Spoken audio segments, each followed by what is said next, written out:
হ্যাঁ এত ব্যস্ত কিসের?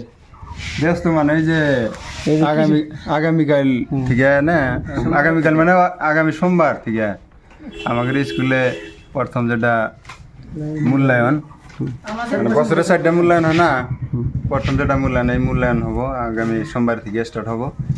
এইটার পরিস্থিতি মানে সিট প্ল্যান বহুত কাম, মানে আমার অধ্যক্ষ মহোদয় পয়সা নাই, অধ্যক্ষ মহোদয় কাম করতেছে। আর এত কাম মানে কামের প্রেশার নিতে আমার পেটে কিছু নাই গিয়া, কিছু নাই মানে তাছাড়া তো স্যার এই যে লোক আহার কিবা দেখতেছি মানে এটা গুরু আহার পাওয়া যায় এক প্রকার, মানে বহুত এটা মোটামুটি পেট ভরবো আর কি। কি কি আছে স্যার? এটা তো হালকা হালকা লাগে গিয়া, হিসেবে আরো মজবুত থাকা লাগছে না স্যার মজুদি আছে, মিষ্টি আছে, রুটি আছে, মিষ্টি আছে 3 টাকার রুটি আছে স্যার। আর মিষ্টির কথা শুনে তো আমার মুখ দিয়ে রস এসে গেল না। আপনি খালি মুখে স্বাদ নিয়ে গেছেন। স্বাদ মানে আমার দাদাই কইছে যার গোয়ায় স্বাদ আছে তার মুখেও স্বাদ, এটা কিন্তু দিয়ে না, আপনি কাটে দিয়ে। আচ্ছা স্যার ওটা দেওয়া যাবে না। খিদা রাখছে, খিদা রাখলি গেল মানুষে কইছে, খিদা রাখলি গেল না মানুষে কইছে যে আমার দাদা এক সময় না করছে কি মানে বেসন তুলবেন নিয়ে গেছে, রোজা গেলে দিন এদের খিদাও রাখছে, ইফতারের সময় হয়েছে, দুবলা কিছু তুইলে দুবলার পাতাই খেয়েছে। স্যার আপনি একটা শিক্ষক মাঝে ভালো একটা ঠলক দেন, আপনার দাদার উচিত করে তা আসলে কি ঠলক দাদা শিখাই গেছিল না আপনি নিজে নিজেই অর্জন করছেন? ঠিক আছে, আপনার কথা ঠিক আছে। একটা শিক্ষক হবার গেলে 24টা অর্হতা থাকা লাগবো, গুণ থাকা লাগবো, তার ভিতরে একটা হলো মাত কথা আর রসাল থাকা লাগবো তার। আর বন্ধুত্বমূলক ভাব, দার্শনিক ভাব, বহুত কিছু দেখাইতে লাগবে, আমরা কিন্তু পারি না। তো স্যার অ্যাকচুয়ালি ওই যে মানুষের কইছে খাওয়ার সামনে আইলে বলে এখন দেরি করা লাগে না, তো আমরা যদি লোক হাটা কিন্তু ছাইরে নেই মনে হয় খুব ভালো হবে। এই একটু ওগুলো হাটা একটু পরে পরে লেখেন স্যার, এটা আরম্ভ করে দেন। আচ্ছা স্যার, কোন খাদ্য তো আনছেন, হ্যাঁ পানি হলো প্রাণীর প্রাণ, হ্যাঁ ওটা রেডি আছে, কি কোনো ব্যবস্থা হয়েছে? ওটা মজুদ আছে। আচ্ছা, পানির ব্যবস্থা যদি হয়েছে, মানুষের আমাদের গাঁওলিয়া ভাষা একটা আছে যে খাদ্য সামনে নিয়ে বসে থাকা লাগে না, তাহলে আমরা স্টার্ট আরম্ভ করতে পারি নাকি?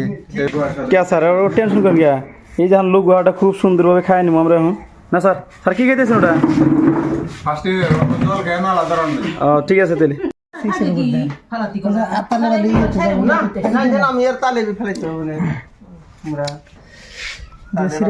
এদিকে স্যার আমার টেনশনে গাইমে গেতেছে।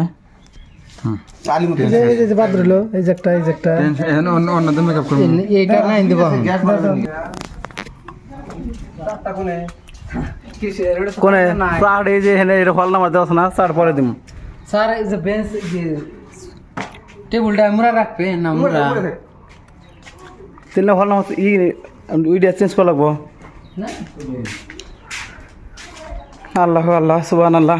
আমাদের বিএসসি স্যার এখন এই যে সিট প্ল্যান ফেলাইব, আমাদের বড় বিএসসি সবাই এসে গেছে গা। হ্যালো স্যার, কেমন আছেন? আলহামদুলিল্লাহ, আল্লাহ খুব ভালো লাগছে। এই লোক ইভিন স্কুলে সিট প্ল্যান ফেলাইতেছেন। মানে আমার শরীরটা খুব অসুস্থ, আমি বাড়িতে গেছিলাম, কিন্তু প্রিন্সিপাল স্যার আমাকে খুব রিকোয়েস্ট করলো, আশাই লাগে, যার জন্য আমি শরীর অসুখ নিয়ে তথাপি আসলাম, কারণ পোলাপানের খাতিরে দেশের উন্নতির জন্য। কিন্তু পরীক্ষা আমাদের ফার্স্ট ইভ্যালুয়েশন আরম্ভ হবে। আজকে আমাদের গার্জিয়ান মিটিংও হয়েছিল, গার্জিয়ান মিটিংয়ে আমরা কিছু কোনো কথা উত্থাপন করছি, তারাও আমাদের সাথে শেয়ার করলো, আমরাও শেয়ার করেছি।